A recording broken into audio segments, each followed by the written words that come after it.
And Brandon, we are now going to move over to the top three in the Coastal Division that we've talked about a lot. Ever since the Atlantic Divisional preview, we've been like, hey, you know what? We're talking about these three teams, Virginia, North Carolina, Miami, blah, blah, blah, blah, blah, blah. Now we finally get into them. We're talking about the Miami Hurricanes. And I think the big question to start on is the quarterback situation, because there were some people last year who were like, well, Brad Kayak could stay. He could stay for his fourth season, maybe up his draft stock, give the Hurricanes a solid option at quarterback moving forward for next year.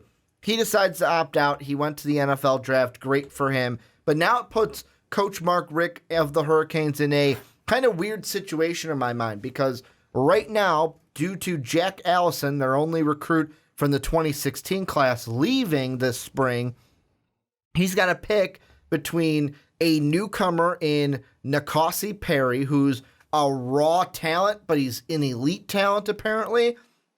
Pick between him or a redshirt junior in Malik Rosier, but Malik Rosier has only one start, and that was 2015 against the Duke Blue Devils. Brandon, I'm putting you into the shoes of Mark Richt. I know he says he's not going to make a decision until fall camps conclude, but who would you lean on at this point to be your guy this season for the Hurricanes? Well, I'll be honest with you. My decision would be a very simple one. That's Nkasi Perry.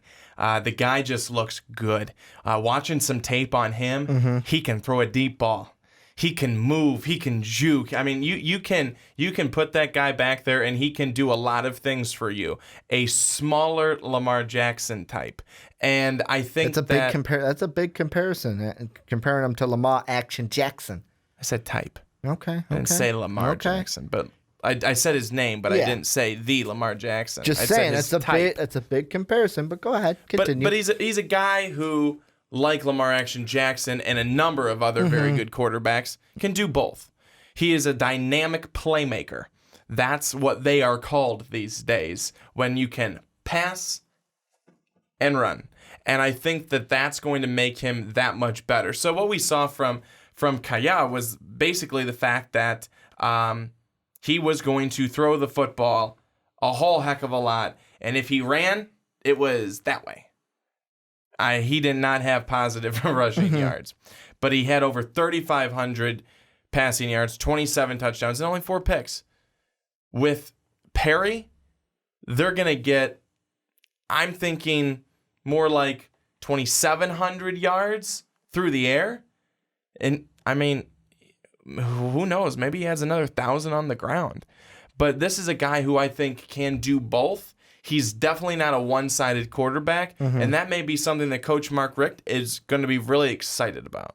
Well, and the thing that makes this, there's two things that make this decision a hard one. Besides what I said where, you know what, Brad Kaya left, Allison left, you're stuck with these two. There's two things I look at that make it really hard. Now, the first thing is Rozier's only start was, like I said, 2 years ago against Duke.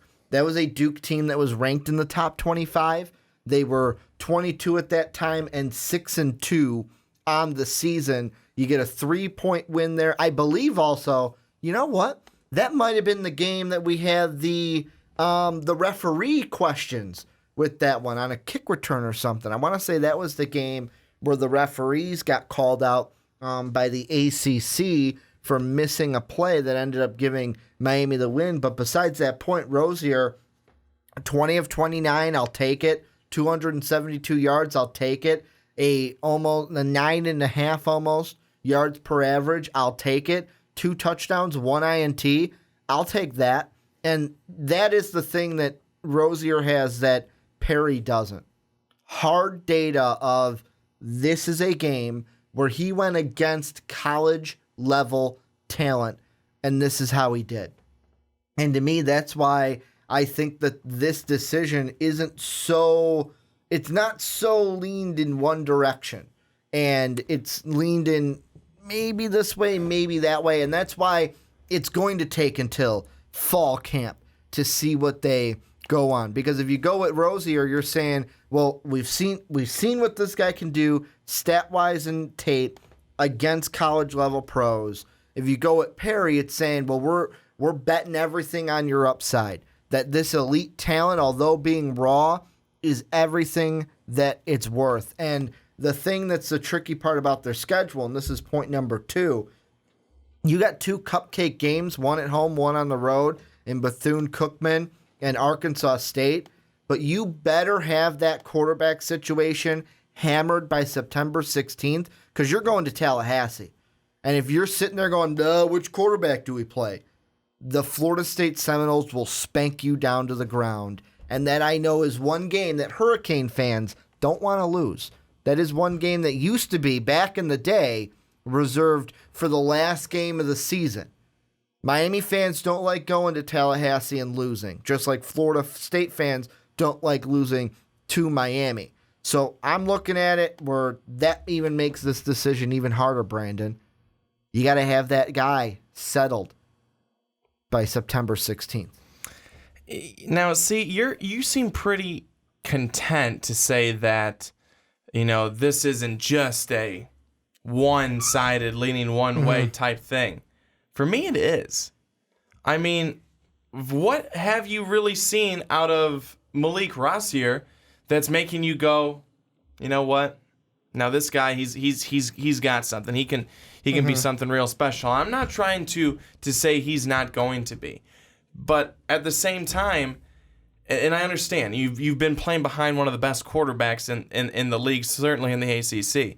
But at the same time, you've got this guy over here who's coming in, and I'm just watching tape of his senior year in high school. High school's so different than college. I get that, but I think that just seeing his skills that he brings, to not have that guy on the field is a crime.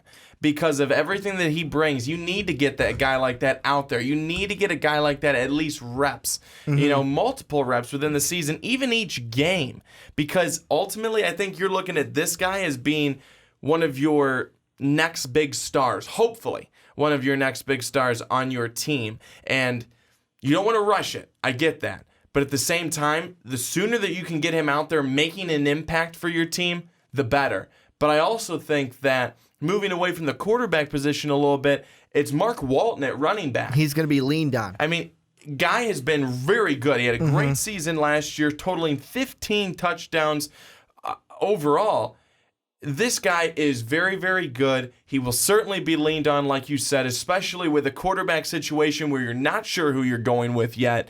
There is going to be a whole heck of a lot of running this season, especially because of what's going on at quarterback. Well, and I mean, the quarterback thing, the big thing and this is why I'm glad Mark Richt said, hey, you know what, I'm not making a decision after camp, because the only thing that worries me about N'Kosi Perry is how he's going to look against college-level talent. How many times have we seen, great high school quarterback comes into college, the lineman that they're going up against, the defensive side, is quicker, faster, stronger.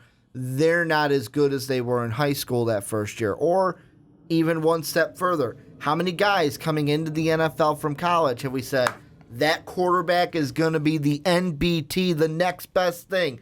That first year, not so great, because the guys in the NFL that they're going up against are bigger, faster, stronger, and smarter than what they were dealing with in college. That's the only thing right now at this point that I worry about with N'Kosi Perry. Because he's more raw, do we need to sit there, have him develop that elite talent, and then put him in? And would putting him in right now kind of just be throwing him out there, or would it actually be doing him good and doing us good? That's the decision that has to be made, and I don't think can be made until fall camp. And yes, the two opponents that they have, Bethune-Cookman and Arkansas State, to start the season, I think they could throw N'Kosi Perry in there, and he wouldn't struggle that much because they're not Power 5 schools. However, you also have to look at that September 16th game, and I know the AD, I know the president, I know everybody in the state of Miami wants them to beat Florida State. You could win every game except for Florida State, and it could still be a bad season in the eyes of some Hurricane fans because you lost that game. How'd Jalen Hurts do last year? Jalen Hurts did pretty well. But that is here's the thing. Here's what I'll ask you. Is that more on Jalen Hurts or more on the system that Nick Saban has put in place in Alabama? That Nick Saban can have a true freshman quarterback come in, have himself, have a guy like Lane Kiffin to work on. He's got the foundation laid out to where it is rock solid under that quarterback. Does Miami have the same thing for N'Kosi Perry coming in? I think that a lot of that's on Jalen Hurts because of the fact that Jalen Hurts, comes in, and I don't think that Alabama probably really wanted him to run the football that much. More risk of an injury. But that's his game. That's his style. I mean, if at the end of every game he has more rushing yards than he does passing yards, unless he only had 20 rushing yards, it's probably pretty good because he's out there probably 200 rushing yards, 150 passing yards, and if he doesn't turn the football over and has 3 touchdowns, that's great. I think a lot of that's on Jalen Hurts. And I think a lot of that's also knowing your game, knowing your strengths, knowing when to then pull it down and just go. And I think if Perry has that, if he has that mental game, which it's a lot about smart. It's a lot about smarts. Sports is smarts.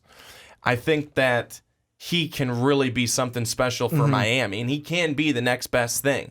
But part of it's up to him, and then part of it's up to Mark Richt and that coaching staff for building around him to make sure that it is the right set. You don't change your system for somebody, but you give them the tools to be successful. Well, and that's why I'm glad you brought up Mark Walton, because like I said, I think he's going to be the guy that's going to be leaned on. He's going to be one of the tools to be successful. Yeah. He's going to be the one that they lean on, kind of like last year for the team that Miami fans are going to hate that I'm mentioning them in a positive way in their preview, but like Florida State did or wanted to do last year, where it's like, okay, we got DeAndre Francois coming in for a Jameis Winston. How do we make him feel comfortable? Let's use Dalvin Cook a little more. Think back to that Ole Miss game. How many times did they use Dalvin Cook in that game to try to get things going? And then it went bad because he fumbled the football because he couldn't hang on to it in that game. I expect Miami to do the same if Perry's the starter. Say, hey, you know what? We're going to lean on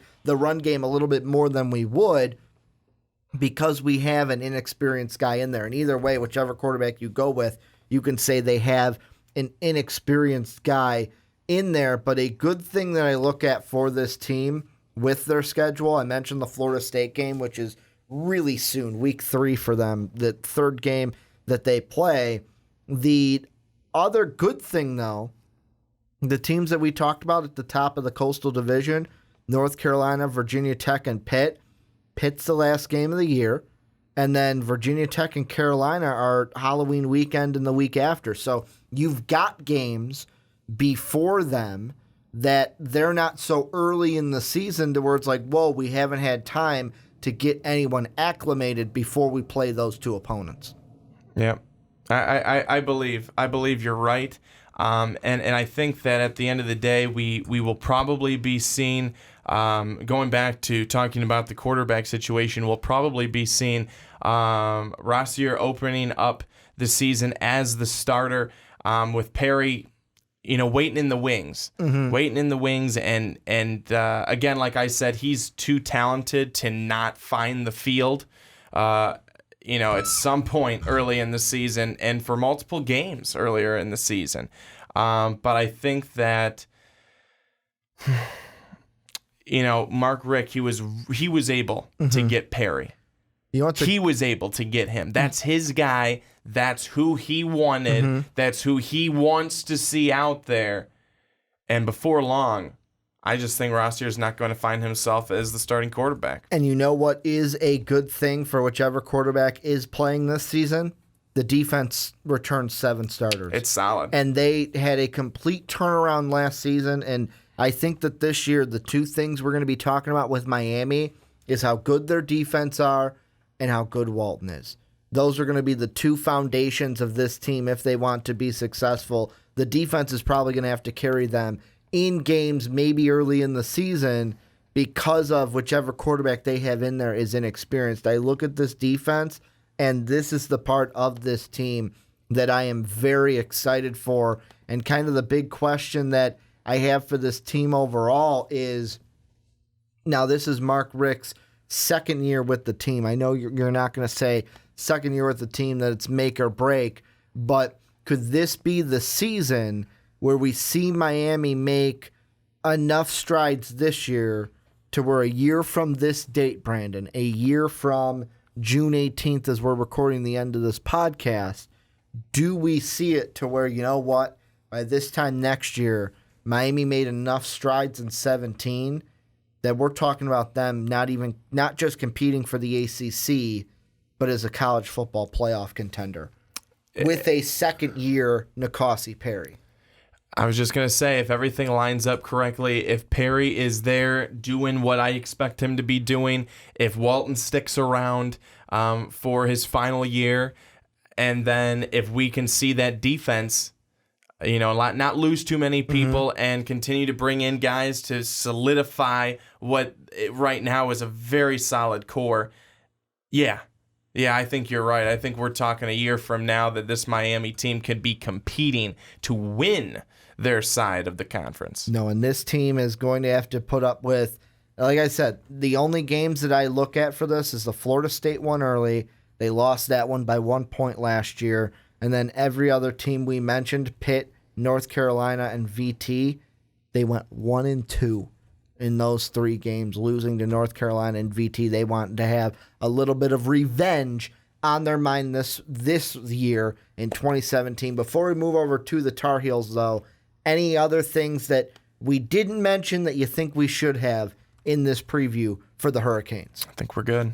And this is where I turn the conversation on to you. You fans, let me know what you guys think down below. Had to throw up the U for our YouTube watchers out there whenever we talk about the Hurricanes. Always got to throw up the U for you guys. Let us know down below what you guys think of your team coming into the season. And join the conversation with me and Brandon. Who would you pick as your starter? The upperclassman in Rosier who has 1 start, or would you go with the young kid, N'Kosi Perry? Let us know down below in the comment section.